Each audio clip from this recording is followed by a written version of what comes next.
data string.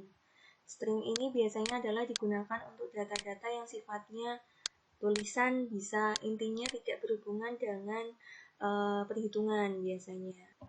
Contohnya adalah bisa kalian lihat di layar ya, misalnya seperti ini, tulisan selamat datang dan lain sebagainya, tapi harus dipakai tanda petik di sebelum dan sesudahnya gitu. Nah, fungsi untuk data string itu biasanya digunakan untuk jenis-jenis yang seperti ini, misalnya untuk memasukkan dengan meminta input yang berbagai macam. Ini contohnya, misalnya kita punya data nama, input, kita tuliskan input dalam kurung nama, titik 2, kemudian tanda petik, kemudian tanda petik lagi, lalu S, seperti itu. Nah, ini nanti keluarnya saat di enter, keluarnya adalah nama, lalu kita bisa menuliskan Jojon, maka si programnya akan keluar nama Jojon, seperti itu. Itu untuk input. Nah, fungsi yang kedua untuk data string adalah untuk display. Misalnya kita mau menuliskan di pemrograman kita, ini adalah contoh tugas 1 nomor 1. Untuk tugas 1 nomor 1 itu saya ambilkan di latihan soal sebelum UTS. Tugas sederhana untuk menghitung volume kubus, misalnya V sama dengan, karena volume kubus kita tahu rumusnya adalah sisi kali sisi, S pangkat 3, maka kita bisa menghitung volume kubus, misalnya untuk input sisinya adalah 5,7, maka akan didapat nilainya adalah sekian. Nah, penulisannya dalam pemrograman hubungannya dengan data string, misalnya kita nanti run itu maksudnya adalah mengeksekusi dari MVL kita, istilah ngerun. Jadi di sini kalau yang versi 2016 dan di atasnya, seingat saya setelah 2013 itu juga versinya bentukannya juga seperti ini, editornya seperti ini. Kalau sebelumnya mungkin masih seperti yang di modul seperti itu. Nah, di sini tulisannya adalah DISP tanda kurung titik tanda petik, kemudian kita masukkan judulnya, misalnya program menghitung volume kubus, tanda petik lagi, kemudian kurung tutup. Ini yang dinamakan data string. Data string artinya data yang tidak berhubungan dengan perhitungannya, seperti itu. Dia tidak masuk variabelnya juga. Nah, misalnya tadi kalau dalam soal kita masukkan sisi kubusnya adalah 5,7, maaf. Kalau dalam MATLAB pakai Inggris ya, jadi kalau koma ditulisnya adalah titik. 5,7 kita enter. Undefined function or variable S. Kita cek lagi, di sini ada keterangannya. Jadi enaknya MATLAB itu bisa mengetahui kesalahan kita berada di baris keberapa sih. Nah, di sini ada keterangannya yaitu di line 5. Line 5 kita cek. Line 5 adalah di sini. V adalah untuk rumusnya volume sama dengan S pangkat 3. Nah, di sini kalian lihat ternyata rumus simbol S untuk yang input sama simbol S dalam volume itu berbeda. Kalian tahu bedanya apa? Bedanya adalah huruf besar sama huruf kecil. Jadi kesimpulan pertama, kalau kalian menuliskan input datanya itu beda, misalnya huruf besar kecilnya aja salah, itu sudah tidak terdefinisi dalam eksekusi program MATLAB. Itu yang perlu kalian perhatikan. Nah, caranya berarti kita harus mengganti S di sini. Kalau S-nya di sini udah betul, maka kita coba run lagi. Nah, bisa kalian lihat, kita masukkan lagi 5,7, apakah akan keluar hasilnya? Nah, ternyata keluar ya. Nah, di sini saya ingin menjelaskan beberapa rumus-rumus umum yang perlu kalian tulis saat penggunaan di M-File atau di editornya. Yang pertama adalah CLC dan Clear All. Apa sih fungsi CLC? Apa fungsi Clear All? Masih ingat ya? Kalau CLC itu adalah kepanjangannya adalah untuk Clear Command Window. Jadi kalau misalnya ini saya CLC, saya tulis di command window-nya, jadinya adalah lembarnya menjadi bersih di command window eksekusinya. Nah, kalau saya masukkan rumus yang kedua, yaitu clear all. Kalau clear all, workspace yang tadi berisi variabel-variabel yang telah kita eksekusi, ada variabel S, ada variabel V, itu hilang. Jadi bersih di workspace-nya. Itu untuk fungsi clear all. Rumus selanjutnya adalah num2str. Num2str itu adalah untuk memasukkan data skalar ke dalam data string. Nah, caranya adalah memakai rumus num2str.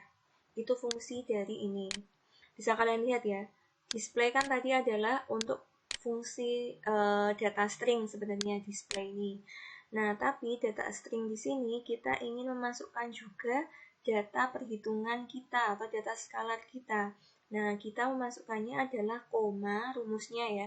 Setelah kita memasukkan ini rumusnya, data ini, tanda kurung, kemudian jangan lupa kalian tuliskan tanda kurung siku, tanda petik, data stringnya ini sudah kita bikin sampai tanda petik, kemudian harus dikasih koma, num2str, dalam kurung adalah variabel yang akan kita inputkan nilainya. Jadi dari data skalar ini kita masukkan ke dalam num2str ini.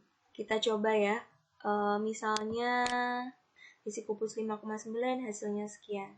Jadi jelas kalian bisa coba-coba sendiri di latihan dengan kelompoknya untuk program-program sederhana seperti ini. Nah, matriks dan vektor dalam MATLAB. Ini kalian harus tahu apa itu matriks. Nah, matriks itu bentuknya, makanya waktu pas awal kuliah teori, saya selalu menjelaskan tentang operasi matematika dengan matriks.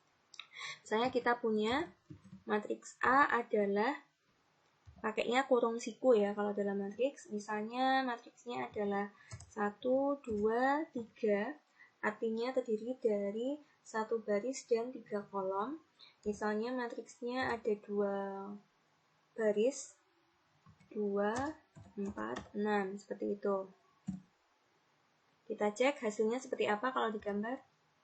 Nah, bentuknya adalah seperti matriks seperti ini. Nah, jadi nulisnya, kalau kalian mau menuliskan baris yang berikutnya, cukup ditambah tanda titik koma. Itu menunjukkan bahwa matriks ini adalah terdiri dari 3 kolom dan 2 baris. Begitu. Kemudian yang kedua, misalnya 2, 3, 4. Seperti itu. Hasilnya kalau digambar, kalau dieksekusi, B itu adalah nilainya seperti ini kalau digambar. Nah, misalnya kita mau mencari A plus B, kira-kira bisa nggak hasil matriks ini? Nah, ternyata tidak bisa. Karena kalau penambahan dalam operasi matriks, jumlah kolom dan jumlah baris harus sama. Itu dalam operasi penambahan. Kalau dikurangi, kurangi pun juga tidak bisa. Oke ya, kalian tahu ya. Di sini ingat ya, kalau ada tanda merah berarti dia ada miss atau error, kesalahan. Kalau misalnya A dikali B, apakah ada hasilnya? Nah, ada hasilnya. Hasilnya adalah matriksnya 1 kolom dan 2 baris. Begitu. Bisa dipahamin? Oke. Kita buka lagi di modul. Ini nggak masalah ya. Nah, ini tadi perkalian saya juga sudah ajarin secara singkatnya. Kemudian pembagian. Pembagian kalau dalam matriks itu nanti ada juga, tapi akan identik dengan inverse nanti, ingat enaknya sih pakainya. Oh iya, dalam matriks itu juga ada istilah matriks transpose. Misalnya tadi B kan matriksnya di sini masih kesimpan ya. Mau misalnya B star atau B1. B1 sama dengan B transpose. Transpose kalau dalam matriks itu cukup dituliskan seperti ini. Kita lihat hasilnya apa. Nah, bisa kalian lihat ya. Kalau B tadi hasilnya apa? Yang B kan 2, 3, 4. Tapi kalau B1 itu artinya B transpose, bentuknya adalah jadi seperti itu. Bisa dipahamin? Ajari sedikit untuk perbedaan A kali A. Misalnya tadi saya udah punya matriks A ya. A mau saya kalikan A. Atau A kuadrat istilahnya ya. A kali A kan A kuadrat. A kali A tidak bisa karena dimensinya tidak sama. A kali A. Nah, ini yang menarik untuk A kali A. Kalau A kali A tadi nggak bisa. Tapi saat A ada tanda titik dikali A, ini kan hasilnya seperti ini. Itu adalah jadi seperti ini misalnya, pemangkatan elemen, faktor, dan matriks. Jadi A kali A itu perkaliannya adalah dengan tiap elemen itu sendiri. Datanya kan tadi A, akan matriksnya 1, 2, 3, 2, 4, 6. Artinya A kali A itu adalah 1 dikalikan dengan elemen bilangan itu sendiri, yaitu 1. Terus 2 dikalikan dengan 2 itu sendiri, hasilnya 4. 3 dikalikan 3, hasilnya 9. 2 dikalikan 2, hasilnya 4. 4 dikali 4, hasilnya 16. 6 dikali 6, hasilnya 36. Begitu maksud dari perkalian tiap elemennya itu sendiri. Beda dengan maksud dari operasi perkalian matriks ya. Oke, kita coba ini ya. Membuat grafik sekarang. Bagaimana sih cara membuat grafik? Nah, ini misalnya kita ada banyak data, 1, 2, 3, 4, 5. Misalnya tadi variabelnya adalah X sama dengan 1, 2, 3, 4, 5, 6, 7 misal. Kemudian Y adalah, coba saya copy ya. Oke, 1 sampai 5 aja sesuai yang dicontoh. Y adalah 2,7, 7,4, 20,1, 54,6, 148,4. Nah, kita ingin memplotkan titik XY ini dalam suatu grafik. Cara untuk membuatnya tinggal kalian tulis. Rumusnya adalah plot dalam kurung. Bisa kalian tulis seperti ini, X, Y saja. Atau nanti simbolnya ini kalian tulisnya apa. Ingat, jangan sampai kalau ini tulisannya X besar, Y besar, kalian tulisnya X besar, Y besar. Jangan ya. Jadi sesuai dengan variabel yang kalian tuliskan.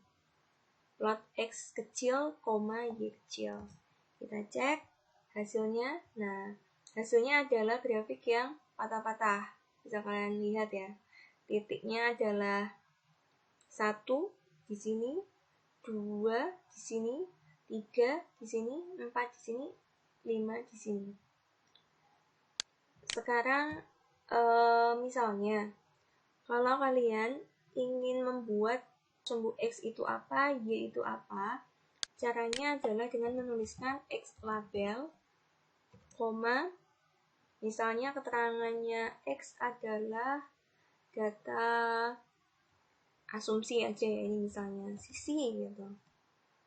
Y label, dalam kurung, misalnya adalah luas.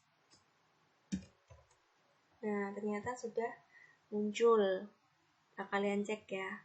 Nah, kalau kalian misalnya mau ngedit nih figur ini, kalian juga bisa langsung dari figur ini langsung.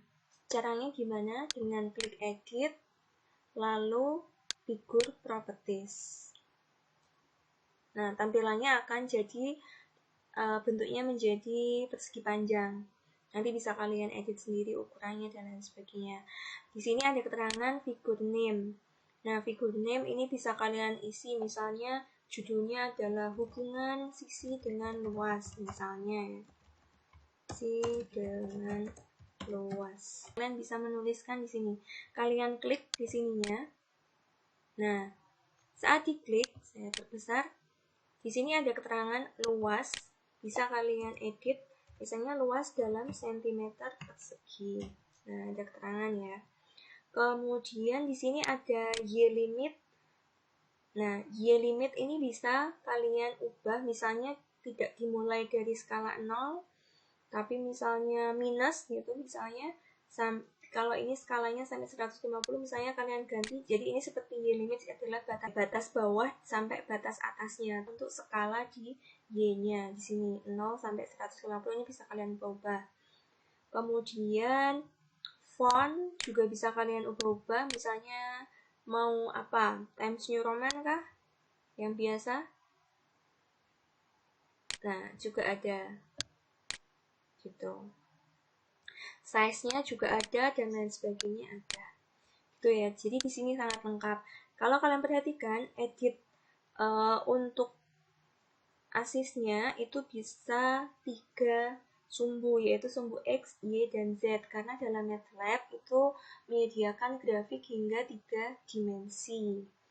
Tapi sementara yang saya ajarkan untuk di teknik kimia cukup untuk eksekusi program yang 2 dimensi saja udah cukup, sangat berguna. Nah, untuk yang sumbu X juga seperti itu. Oke, bisa? Mudah kan? Dan enak kan? Nah, kemudian saya akan ngajari kalian sedikit. Kalau misalnya titik-titik ini kita mau tentukan ini nilainya tuh pada titik berapa sih. Kalau dalam Excel kan, kalau kalian plot grafik kan ada titik-titik, apa istilahnya, poin-poinnya itu kan ada. Di sini kalian bisa nulisnya adalah seperti ini. Plot X, Y,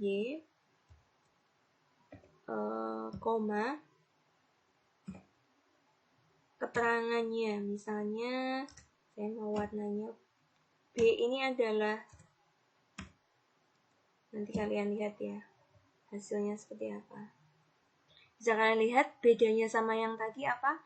Bedanya kalau yang tadi itu data plot X, Y itu dianggap di semua titik sepanjang titik dari 1 hingga 5. Jadi maksud yang 1, 2, 3, 4, 5 ini berlaku untuk ya interval-interval di antaranya. Jadi seperti garis grafik yang plot X, Y yang pertama. Tapi saat saya kasih keterangan ini B, O, B itu artinya adalah untuk warnanya, B itu maksudnya adalah blue, kemudian O itu adalah bulatan-bulatannya, O itu maksudnya bulat lingkarannya ini.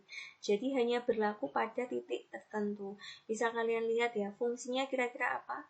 Fungsinya adalah misalnya kalian punya data percobaan, itu kan biasanya tidak di sepanjang titik kan, harusnya hanya di beberapa titik.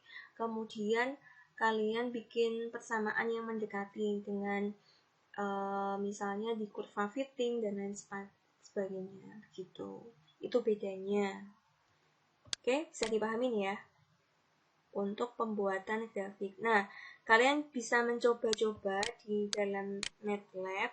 Misalnya ini kalian diganti misalnya ya, plot X, Y, coba-coba aja ya. Misalnya K itu adalah hitam, G itu adalah hijau, green, kemudian apalagi M itu magenta kalau nggak salah, agak ke pink-pinkan gitu. Kita coba M ya. M dengan titiknya adalah tanda plus. Apa yang akan terjadi dari ini? Nah, bisa kalian lihat warnanya adalah ungu, tanda tambah, tanda tambah, tanda tambah, tanda tambah. Begitu. Bisa dipahami nih ya? Oke. Kalau sudah, saya hapus. Oke, untuk grafik 3 dimensi silakan kalian coba sendiri yang punya program. Saya tidak ngajari, intinya rumusnya kalau yang grafik 2 dimensi adalah plot, kalau di grafik 3 dimensi adalah surfing istilahnya ya.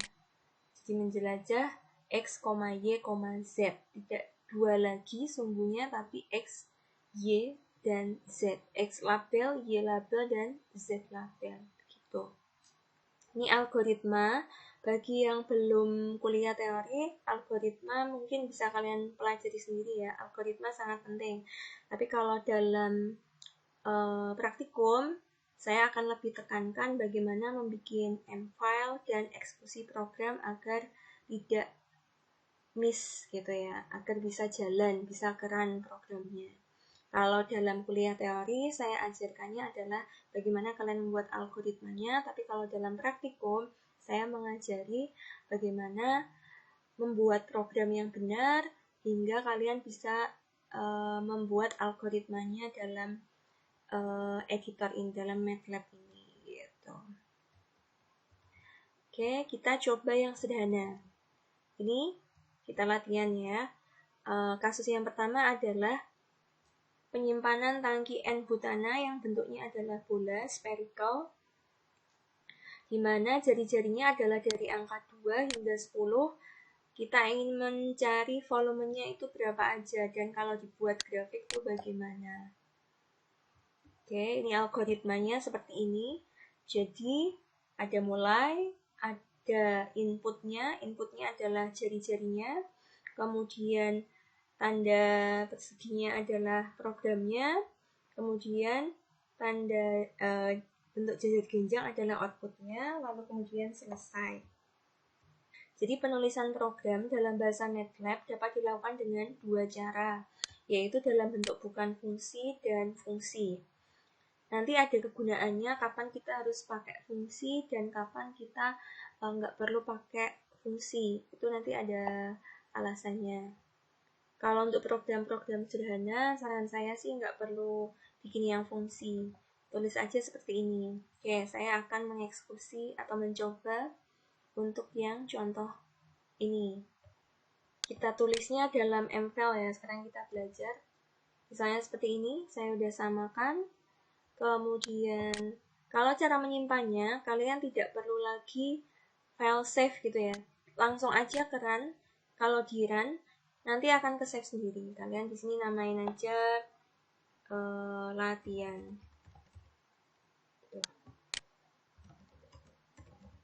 Latihan.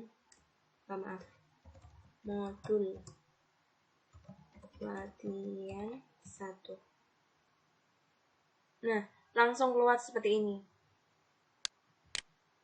Artinya apa? Di sini langsung keluarnya yang pertama adalah R, datanya adalah 2 hingga 10. Bisa kalian lihat. Kemudian V-nya karena plotnya hanya R, V, tidak ada keterangan per titiknya 2, 3. Ini kan ada berapa data? 3, 4, 5, 6, 7, 8, 9. 9 data. Kemudian penulisannya seperti ini juga. Nah, di sini kalau dieksekusi di figurnya, tampilannya adalah garis. Bagaimana kalau kita ubah sekarang? Oh iya, mungkin ada yang nggak tahu. Loh, Bu, ini apa? 2 tanda petik, tanda titik 2, 10, itu artinya adalah kita menghemat menulis. Jadi kan ini kan data yang diminta dalam modul. Ini kan datanya adalah urut ya, 2, 3, 4, 5, 6, 7, 8, 9, 10. Dengan intervalnya jaraknya adalah ringnya 1, 1, 1, 1. Nah, kalau dalam MATLAB, dengan interval yang sama, kita bisa menuliskannya seperti ini bentuknya. 2, tanda 2 itu adalah nilai pertama, kemudian nilai akhirnya kita masukkan. Cukup begitu aja. Biasanya ada yang nulisnya seperti ini juga. Ini contoh yang lainnya. Coba, ini nanti kalian lihat bedanya apa kalau kita run. Tahu bedanya? Kalau tadi datanya kan ada berapa data? 9 ya. 9 kalau nggak salah. Oke, tapi saat kita ada ini tengah-tengah kita tulis 0,5, data R-nya ada 17, hampir 2 kalinya. Artinya bisa kalian cek di sini bahwa intervalnya kan tadi datanya adalah 2, 3, 4, 5, 6, 7 dengan intervalnya 1. Tapi saat kalian tambahkan 0,5 di sini, intervalnya berubah dari 2, kemudian 2,5, 3, 3,5, dan selanjutnya. Artinya, kalau mau menuliskan dengan interval tertentu yang sifatnya tetap, intervalnya kita tuliskan di sini. Gitu. Semakin banyak intervalnya, maka grafiknya akan semakin smooth. Bisa kalian lihat di sini. Bandingkan, ini ya, grafik ini. Saya akan simpan aja mungkin ya. Jadi grafiknya atau figurnya itu bisa kalian simpan. Misalnya ini latihan 1. Kemudian yang kedua tadi tanpa ada 0,5. Kita cek grafiknya bagaimana dengan yang tadi, yang pertama yang ada 0,5-nya. Kalau di sini grafiknya adalah patah-patah. Bisa kalian lihat ya? Kelihatan. Nggak ini loh, nggak smooth atau nggak halus. Nah, beda sama yang grafik satunya. Kita buka dua-duanya ini. Oke. Kelihatan bedanya? Grafik 1 ini masih ada lenggok-lenggokannya, patah-patahnya. Tapi saat di grafik 2 ada 0,5, itu lebih smooth. Jadi saya selalu suka kalau ada intervalnya. Semakin banyak interval titik-titiknya, itu menandakan bahwa data yang kalian ambil atau data yang kalian tulis itu banyak. Gitu. Kita coba misalnya yang figur 1 itu 2 sampai 10-nya, dimana di sini kita kasih keterangan. Misalnya adalah K0 gitu ya. Apa yang akan terjadi? Nah, seperti ini. Datanya hanya 9. Kalau yang tadi ada 0,5-nya,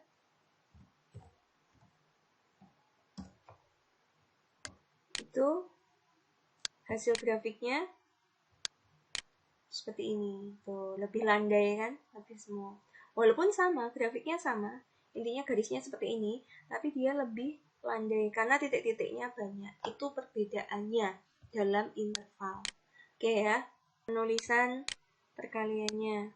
Di sini karena rumusnya kita tahu volume bola adalah 4/3 R pangkat 3, kita menuliskannya 4/3 kali Pi. Oh ya, simbol Pi itu nulisnya seperti ini. Pi itu dalam MATLAB sudah disediakan, tidak perlu menulis 3,14, tidak perlu menulis 22/7, cukup ditulis Pi dikali R pangkat 3. Nah, kenapa di sini ada tanda petik? Tanda titik. Tanda titik artinya adalah perkaliannya untuk setiap elemen dalam matriks ini. Jadi ini kan karena datanya banyak kan bentuknya jadi seperti matriks array lagi kan. Nah, karena datanya banyak, perkaliannya adalah per elemennya biar enak itu pakai titik. Bisa kalian bandingkan, misalnya saya nggak pakai titik ya, apa yang akan terjadi dengan run ini? Nah, ada keterangan error. Jadi harus dalam bentuk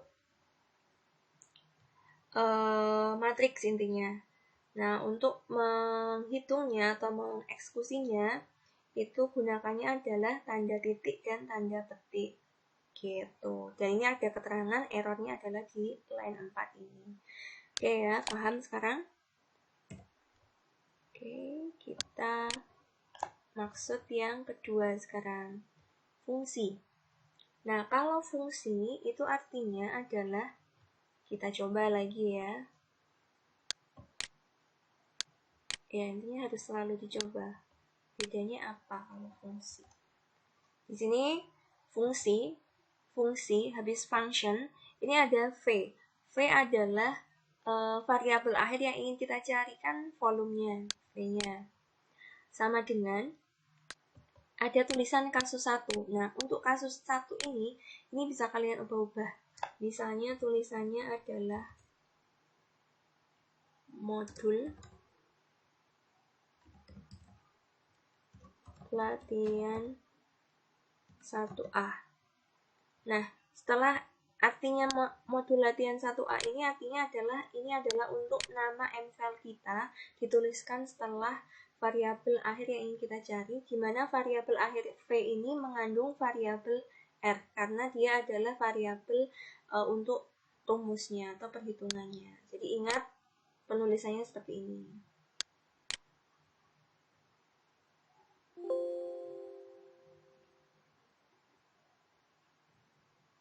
Di sini ada keterangan not enough input argument. Artinya apa? Ada input yang kurang dalam tulisan ini. Kira-kira apa? Ada yang tahu? Yang kurang adalah input R-nya nggak ada. Jadi harusnya ada tulisan R-nya. Nah, cara untuk menambahkannya bisa misalnya dengan seperti ini. R sama dengan 2 sampai 10. Kita lihat apa hasilnya. Nah, sama? Oke. Paham sekarang? Kalau misalnya tadi saya nggak ada R, itu kan nggak keren.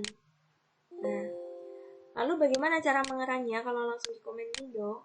Itu adalah dengan memanggil mfile tersebut. Itulah fungsi dari apa tadi? Si function tadi. Latihan 1A.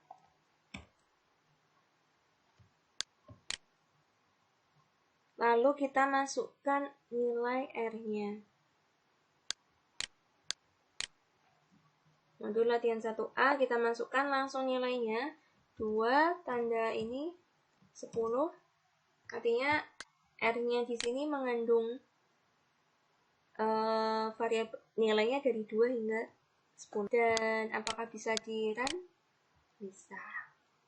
Grafiknya lurus lagi. Paham? Oke. Jadi kalau dalam function nanti kita bisa memanggil mfile untuk dieksekusi di dalam command window-nya. Itu bedanya. Kalau saya pribadi ada kapan kita nanti pakai function itu. Biasanya nanti untuk program-program yang membutuhkan dua jenis mfile dalam eksekusinya, biasanya kita gunakan yang secara function dibandingkan penulisan yang biasa tadi, yang tidak pakai function. Nah, untuk terakhir pertemuan kali ini ada tugas, yaitu pengenalan MATLAB dan membuat program sederhana. Dua ini tolong dikerjakan.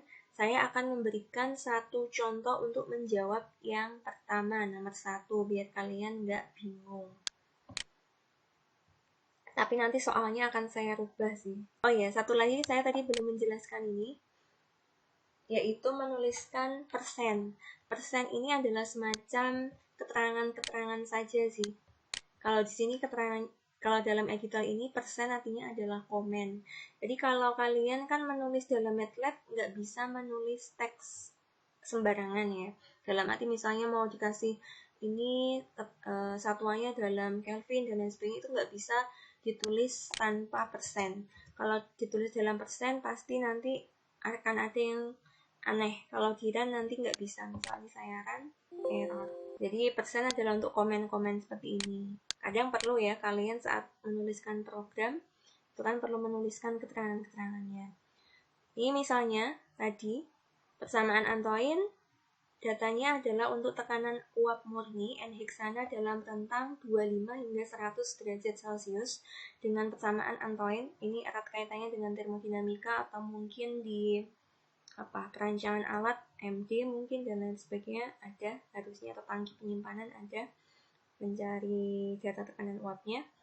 Lan P sama dengan A min B per T plus C dengan data sebagai berikut, di mana yang hati-hati adalah T atau temperaturnya dalam Kelvin, padahal yang diminta di sini datanya adalah Celcius. Kemudian data P-nya adalah KPA. Buat pula grafik P dan T menggunakan routine plot dalam MATLAB. Yang pertama, kalian masukkan data T sesuai yang ada dalam input data ini. Ingat, nggak usah diubah data ini. Nah, data untuk menuliskannya selain, karena ini kan datanya kan hingga gitu kan, rentang banyak. Jadi kalian bisa menuliskannya selain tanda tadi ya. Tadi kan kalian menuliskannya ini ya. R misalnya 25 100 itu kan datanya adalah seperti ini dengan spasi 1, tapi kita juga bisa nulisnya adalah R sama dengan line space tanda kurung XI, X2. XI adalah nilai pertama, nilai minimum, X2 adalah nilai akhir, kemudian diikuti N. N adalah baliknya data. Itu bedanya line space sama titik 2 dalam membuat interval data yang sangat banyak. Itu sangat penting dalam MATLAB ya. Misalnya ini kan tadi 25 sampai 100. Misalnya kita buat 50, kalau saya tadi di sini punya 50 data. Nah, keluarnya adalah 50 data gitu. Oke, setelah itu kita masukkan rumusnya karena di sini diminta dalam Kelvin, maka saya tuliskan di sini T Celsius ditambah 237. Maaf ini salah ya. 237,15. Kemudian kita masukkan input data A, B, C-nya. Sudah. Lalu yang perlu kalian perhatikan adalah persamaannya diubah. Karena di sini adalah memplotkan grafik P versus T, bukan grafik len P versus T ya. Jadi kalau grafik P versus T, maka persamaan yang len P kita harusnya kan ubah ya. Kalau dalam persamaan ini kan kalau diubah P sama dengan E pangkat gitu kan, E bilangan ini, bilangan E masih ingat ya. Jadi misalnya P jadinya adalah P sama dengan E pangkat A min B per T plus C. Nah, penulisannya ini adalah P sama dengan E-nya. E-nya itu bilangannya adalah nulisnya EXP. Eksponen istilahnya ya. Eksponen dalam kurung A min B per T plus C. Dalam kurung juga ya, ini ingat kurungnya diperhatikan. Dan di sini karena data T-nya itu kan banyak, maka kita dalam persamaan perkalian atau pembagian pasti harus dikasih elemen atau tanda titik. Kalau penambahan atau pengurangan nggak masalah, nggak usah dikasih titik, tapi saat pembagian atau perkalian itu kan beda ya, perkalian sama pembagian matriks kan beda dengan penambahan dan pengurangan dalam matriks. Jadi perlu dimaksudkan bahwa perkaliannya dalam tiap elemen, jadi ada tanda titik. Kemudian kita plot karena yang diminta adalah plotnya, lalu kasih X label, Y label. Oh ya, satu lagi. Di sini saya tiap memasukkan data, saya kasih tanda titik koma. Artinya apa? Tanda titik koma adalah data tersebut tidak ditampilkan dalam comment window atau eksekusi programnya. Bisa kalian lihat hasilnya. Nah, seperti ini. Bagus.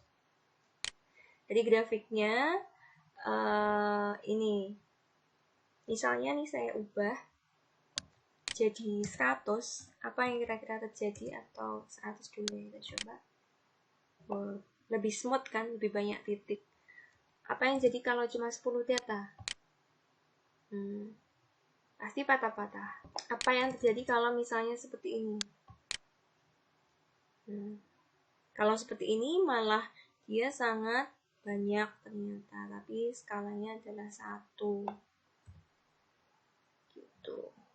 Semakin misal 1000, kalau kita ubah-ubah, bisa kalian lihat full lurus gitu, smooth sekali. Bisa kalian tahu ya caranya. Oke, gitu aja ya pertemuan hari ini. Kemudian tugasnya untuk tutorial yang pertama adalah persamaan Antoine ini. Nanti akan saya bagi, tiap kelompok akan beda-beda. Entah nanti yang diubah adalah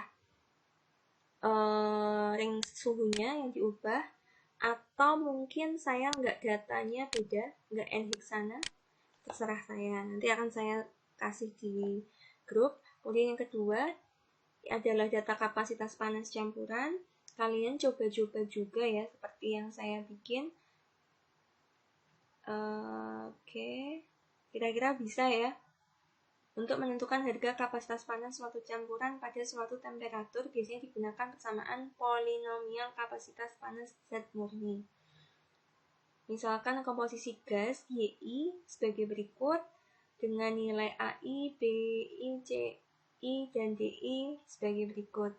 Hitunglah kapasitas panas campuran T pada 300, untuk campuran gas E dan F dengan komposisi seperti di atas. Tapi hati-hati dalam fase panas campuran kan, kalau ini untuk gas berarti fraksinya dikalikan CPI ditambah fraksinya itu dikalikan CPI-nya yang gas satunya. Udah gitu aja sih seperti ini. Ketemu kapasitas panas campuran. Tidak perlu membuat grafik untuk yang nomor 2. Jadi untuk yang nomor 2 setiap kelompok nanti sama. Oke, gitu aja dari saya. Terima kasih. Wassalamualaikum warahmatullahi wabarakatuh. Selamat berjumpa di video selanjutnya.